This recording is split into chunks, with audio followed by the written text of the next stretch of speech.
A ideia de usar programação eletrônica no na nossa música ela acontece em 87 na gravação do Jesus Não Tem Dentes, do País dos Banguelas.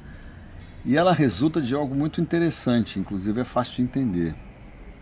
A gente vinha do Cabeça Dinossauro, de uma forma de gravar que era praticamente ao vivo, no estúdio, todo mundo, quase todo mundo tocando junto, na medida do possível, de que o estúdio podia proporcionar essa situação de gravação praticamente ao vivo. E a gente vinha desse método. E me lembro assim que do Cabeça para o Jesus, eu estudei muito. Meu professor na época era o Lauro Leles, baterista do Tom Zé. Meu primeiro professor de bateria. Fui estudar bateria formalmente enquanto profissional. Até então, antes de me profissionalizar, eu não tive a oportunidade de estudar bateria, de estudar música formalmente. Foi tudo que aconteceu ali foi de forma autodidata, guiado pela intuição e basicamente pela intuição e pela audição, assim, né? de tudo que eu ouvia e que via. Mas a partir de 86, de 86 em diante, eu comecei a estudar bateria porque achava que para progredir como músico eu teria que de fato ter um professor, estudar o instrumento, buscar outras possibilidades para o instrumento. E no Jesus, que eu já tinha praticamente 2 anos de estudo, eu quis aplicar o que eu estava estudando. Quis aplicar. Na demotape do Jesus, eu acredito que tudo que eu estudei e programei dentro do meu instrumento está muito bem gravado e registrado nessa demo, que eu acredito que vai sair ainda, essa demo do Jesus. A gente vai conseguir colocar ela em streaming. Estamos em negociação com a nossa ex-gravadora, enfim, mas a demo do Jesus, que é nossa, ela deve ser publicada. Mas na hora de gravar, de registrar o Jesus, não saiu tudo que eu havia ensaiado e treinado. Não saiu no meu instrumento. Se você for no YouTube ver aquele momento Charles e Liminha, aquele momento ele é emblemático por isso, porque ele mostra de fato.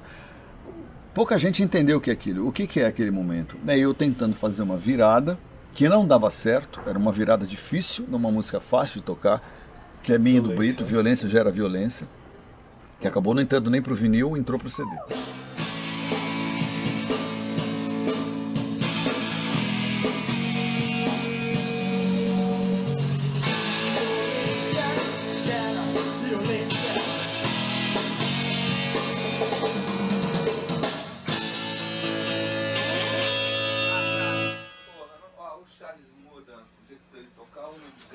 Essa música, pô. Não dá, porra, sabe? Tem que simplificar, porra. Não dá pra ficar dando solo de bateria nessa música, porra. Não dá. É muita virada, acaba, muda, vai entrar na segunda parte, você dá uma chamada. Sai da segunda parte, você dá uma chamada. E tudo, sabe, muito... Começa que a afinação da bateria pra essa música também já não é a mais adequada, entendeu? Se você ficar mostrando essa afinação o tempo todo, pô, aí é que derruba mesmo, sabe? Tem que simplificar, cara. Isso é uma banda de rock, cara. Você está acompanhando a banda. Você não é solo de bateria, você está acompanhando a música. Não, sabe? cara, claro que não. Não sei disso. É que tinha uma coisa virada, eu sei que isso amarra. Mas tá, mesmo. tá todo mundo se lembra, já mudou, já puxou o tapete, entendeu? Não dá, não. Cara, sei lá, é minha concepção também. Mas tua concepção tá furada. Porra, sabe, tá legal, no verso tá legal, pá, de repente vai mudar de parte e já... Porra, parece o Yes, pô, não sei, sabe? Essa virada não saía, uma virada de bateria assim, que eu tirei, né, que eu peguei a ideia dessa virada de um disco do Dio, o Vini Appice, né? Appice porque é italiano, mas falam Appice, né? Irmão do Carmine Appice, enfim. O baterista que foi do Black Sabbath depois do Bill Ward. Esse cara tinha uma virada, eu tirei e falei, pô, essa virada... Me inspirei nessa virada para colocar alguma coisa dentro dessa faixa, mas eu não conseguia fazer naquele dia, não conseguia fazer. Então aquilo foi um estopim. Assim, eu passei muito tempo tentando gravar aquilo, não saía, o Liminha dá aquela explosão, né? Tem aquela explosão como, pô, a gente está aqui parado, a gravação não prossegue. Ali acho que foi uma virada estética, porque também o som da bateria não estava muito legal ali, não tem explicação. Onde a gente montou não era o lugar onde a gente tinha montado por Cabeça de Dinossauro, né? Isso é muito importante numa banda de rock. A bateria, como é que ela vai soar dentro do disco. Para isso você pensa aonde ela vai ser montada, porque a bateria é um instrumento acústico, ela depende do lugar onde ela está.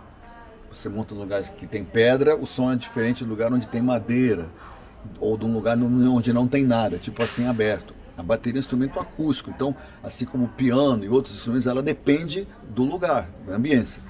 No Cabeça de Dinossauro a gente colocou num lugar ali nas nuvens, e ali no Jesus a gente mudou o lugar, e não estava soando bem.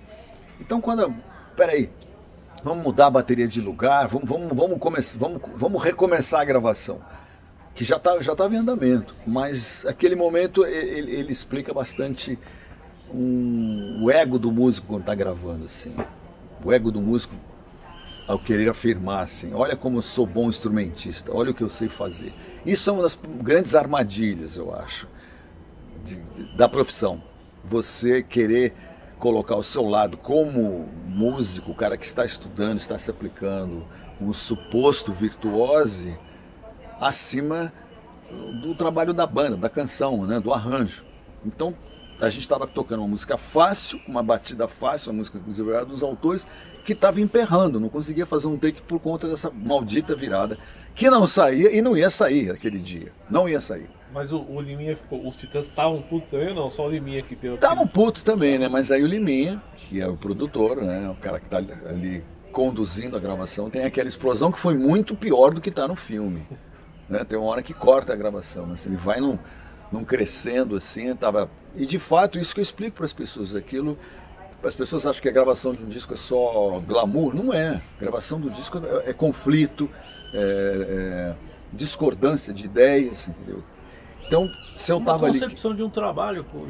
E tem até um bate-papo da gente. Ele fala, você parece o cara do Yes, parece progressivo, que para muita gente é um elogio, né? Parece o Yes, não sei o quê. Eu falo, eu bem jovem, né? Mas a minha concepção é essa, e a sua concepção tá furada, né? Ele acaba comigo, né?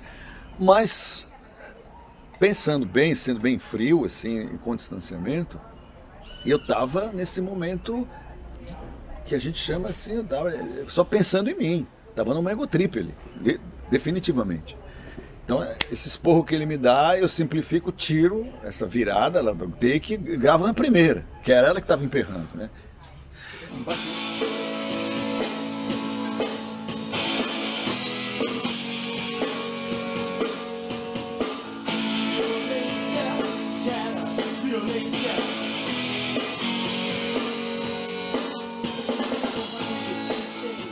Bubu, a gente te ama.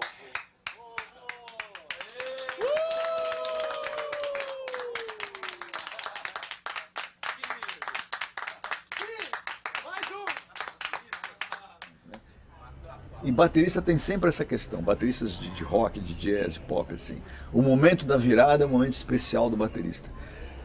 É uma certa imaturidade, infantilidade dizer isso, eu digo isso com propriedade, porque o que importa, o que mais importa ali é o groove, a batida, a firmeza, a solidez, é o alicerce da banda, né? A virada quase, ela funciona, ela tem uma função dentro de um arranjo, mas ela é como se fosse um enfeite, entendeu? Dentro de uma coisa estrutural. Mas os enfeites aparecem, é a primeira coisa que você vê, quando você vê, né, bate o olho numa fantasia, o que você vê primeiro, né? A virada é meio isso, aquilo que aparece às vezes, a primeira coisa que aparece para quem está ouvindo. Daí a importância dela. É onde o baterista, isso é da profissão, é onde o baterista vai mostrar o quanto ele é bom.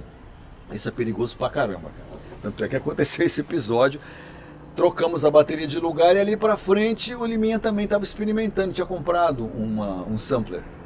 É o começo disso que a gente vê hoje, o sampler, pedaço de áudio cortado, editado e reprogramado. Ele comprou uma bateria que chamava-se SP1200 da Akai. Para você ver como as coisas eram ali, né? A gente estava no começo da tecnologia, desse tipo de tecnologia. Essa bateria tinha um tempo, um banco, a duração do banco de áudio dela, ou seja, por quanto tempo você pode armazenar dentro dela. Hoje, essas baterias eletrônicas que os DJs usam, tem o tempo que ele quiser. Se quiser pegar um pedaço de uma gravação de 30 segundos, ele pega, coloca ali, dá play e faz. Se eu não me engano, o tempo de sampler que a gente tinha era 2 segundos, ou 10 segundos, uma coisa assim, o tempo total. Então ali, quando ele apresenta essa ideia para os Titãs, de programação rítmica, e além disso, não é só vamos substituir o baterista, ou vamos acrescentar alguma coisa para o baterista tocar junto, vamos samplear outros sons e usar nisso. Essa ideia foi do Liminha, essa ideia veio assim. Então, em vez de ficar gravando o disco do jeito mais tradicional possível, a gente trocou a bateria, ele refez todo mundo dentro do estúdio, e aí teve essa ideia, vamos usar a SP1200 como um artefato, uma ferramenta artística. Então a gente saiu, cara, sampleando sons de utensílios de cozinha. No Diversão, eu ficava na cozinha, a bateria ficava lá no estúdio, o microfone, um cabo, aí eles gritavam no estúdio, vai lá, toca a bigorna. Tinha uma bigorna nas nuvens, eu tocava. Pegou o som, sampleou, ficou bom. Agora, assadeira. A gente pegou, todos os sons eram possíveis, um processo meio Hermeto Pascoal. Qualquer instrumento, qualquer objeto produz som, ele pode ser utilizado. Então o Jesus está cheio disso. A programação rítmica do Diversão, do Jesus, ela tem um monte de sons esquisitos, né, que a gente mesmo criou. Então foi interessante que, se por um lado a gente estava empacado num processo que talvez não fosse se traduzir numa coisa interessante, quando a gente, o Liminha e os Titãs reconfiguram a forma de tocar dentro do estúdio, um outro espírito de tocar, a gente abre espaço para outros elementos, e a bateria eletrônica é um deles. A princípio eu fiquei um pouco com medo assim, de ser substituído, porque nos anos 80, isso foi um procedimento na gravação dos discos dos anos 80. Por quê? Gravar a bateria demora, custa dinheiro, dá trabalho, nem todo mundo sabe gravar bem. Então, quando essas baterias eletrônicas chegaram, isso aconteceu na Inglaterra também. Os bateristas dentro do estúdio foram substituídos. Ao vivo não, mas dentro dos estúdios foram. Então teve assim vários discos do rock dos anos 80, quando você ouve, é bateria eletrônica, não é baterista tocando. Por quê? Porque era mais rápido, cara. O Lulu Santos falava isso, né? Eu adoro trabalhar com uma bateria chamada Lindrum, uma bateria que hoje também o pessoal do hip hop adora os sons. Porque você programa um arranjo, deu play, pronto, gravou. E não ficar com músicos assim, ali, take 1, take 2, take 3, take 4. Errou. Né? Errou, volta. Uma notinha. Aí refaz tudo. Exatamente. Eu tinha um pouco de receio de que isso fosse acontecer, mas não aconteceu no Jesus. A gente tem um lado que a bateria se mistura, tem um outro lado que é só bateria, né? E foi interessante, assim, porque eu fiquei muito... Esse momento foi muito difícil naquela hora para mim, essa bronca do Liminha, esse esporro do Liminha, eu fiquei muito abalado com isso. Mas prossegui a gravação, eu estava com uma bateria gigante, se você vê no vídeo, então, minha bateria é gigante, tá? Enorme, parece uma bateria de rock progressivo. Quando a gente reconfigura no estúdio ali, o Liminha fala, cara, o que está te atrapalhando é esse monte de coisa para você bater. Você quer bater em tudo, não vai dar. Então agora você vai tocar num set básico.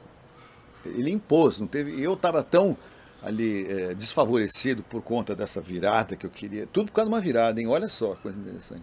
Estava tão desfavorecido politicamente dentro da banda, ninguém me apoiou. Falou, agora você se ferrou, cara, agora se vira aí, né? Que o Liminha, como produtor, falou, não, agora... Ele teve uma leitura interessante, você toca num set básico, tipo Stones, por isso que ele fala isso no rock and roll, né? Isso não é rock progressivo, então você não precisa desse instrumento gigante para tocar esse repertório. Ele estava certo, me coloca no cantinho onde eu gravei o Cabeça de Dinossauro, a bateria foi para lá, muito menor, sem aquele monte de coisa que eu tinha comprado em Nova York, um monte de Octoban, Simmons, coisas assim que de fato eu queria colocar aquilo no som dos Titãs, mas não cabia, ou não estava habilitado tecnicamente para fazer. E aí gravamos, e eu tirei uma cópia de monitor e voltei para São Paulo e fui falar com o meu professor. Mostrar para ele, assim, frustrado, assim, Lauro, estou acabado, tudo que eu planejei, tudo que eu ensaiei, não fui capaz de gravar nada, tá uma porcaria isso aqui. Ele falou, vamos ouvir. Aí colocamos a fita, uma cópia de monitor, não está mixado ainda, mas já tinha a base ali gravada, né? Baixo, guitarra, bateria e uma voz guia. Aí meu professor falou, eu tô achando ótimo. Mas, como ótimo? Não tem virada nenhuma, não tem nem... Eu falei, não, mas você está fazendo o que a música precisa que seja feito, sem firulas. Meu professor disse isso. Né? Foi um choque naquele momento, porque eu estava muito inseguro. Eu estava falando, poxa, se no Cabeça Dinossauro eu conseguir aplicar coisas mais difíceis de bateria, né? Tem uma virada em Estado de Violência que foi escrita com o meu professor, ele escreveu, eu levei aquilo escrito para o estúdio, li a música nessa época, na hora de tocar eu falei, ok, eu ensaiei muito aquela virada, e ela está lá, até hoje, né? Tá. Foi eternizada. Qual virada é essa? É aquela que você dá uma quebrada no prato, no meio ou não? Não, é uma virada quando... eu começo a introdução, tem a bateria, depois tem uma virada, aí a banda entra. É essa virada, não é? Pode escutar, eu entro sozinho, é uma virada, você vai entender, uma virada meio esquisita assim na bateria. Eu acho essa bateria maravilhosa. Aí a banda entra. É essa virada que eu tô falando. Essas viradas não tem no Jesus. Jesus é bem diferente, bem básico, a bateria do Desordem, bem básico, entendeu? Porque a bateria virou uma bateria do Charlie Watts ali. E eu tive que abrir mão de tudo aquilo que... mas o Lugar Nenhum ainda assim é um groove que serve a música. Exatamente. Completamente. E o que foi interessante, porque o cara que estava gravando com a gente na época, né, tinha essa questão, a bateria, baixo e guitarra vem primeiro. Até hoje é meio assim numa gravação. A bateria é estrutural, então ela vem primeiro e todo mundo vai gravando a sua parte depois. Quando a gente troca de som, eu lembro do Junqueiro e do Liminha falar, bom, olha, então aquele som não estava rolando, né? A gente precisa de alguma coisa mais orgânica, mais legal, né? Aí eu falei, olha, a gente pode ouvir, a gente ouvia muita música nessa época, dentro do estúdio, isso é uma coisa que não se faz mais hoje. Para de gravar e ouve discos que são referência para você. A gente fazia isso nessa época. Descontaminar um pouco. Para inspirar, para te dar parâmetros, né? E eu me lembro que por alguma razão a gente ouviu Led Zeppelin no meio desse processo. Aí os caras, peraí, Led Zeppelin, então como é que a gente chega perto daquilo? Colocou a bateria naquele lugar, mudou a microfonação, por isso Lugar Nenhum, que foi a primeira música que sai como single no Jesus, ela é completamente diferente, entendeu? O som do que a gente estava fazendo antes desse episódio todo que culminou nessa mudança, né?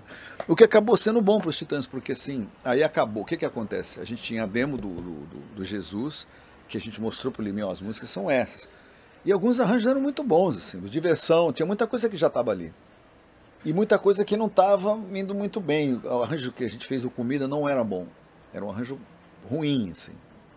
Aí essa bateria trouxe um novo universo. Então o arranjo do Comida é totalmente programado, eletrônico, inspirado no pop norte-americano, em Janet Jackson, caramba, né?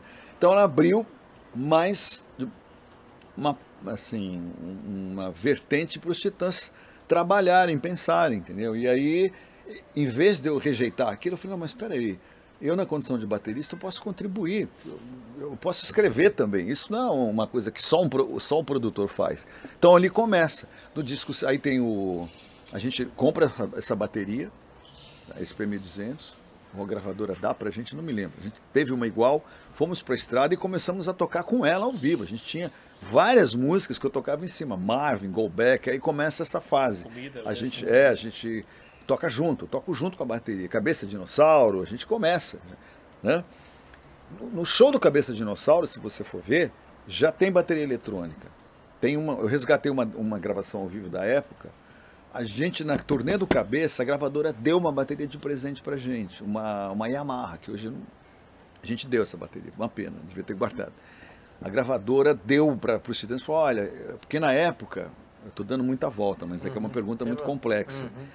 Uma forma de compor música poderia partir também daí.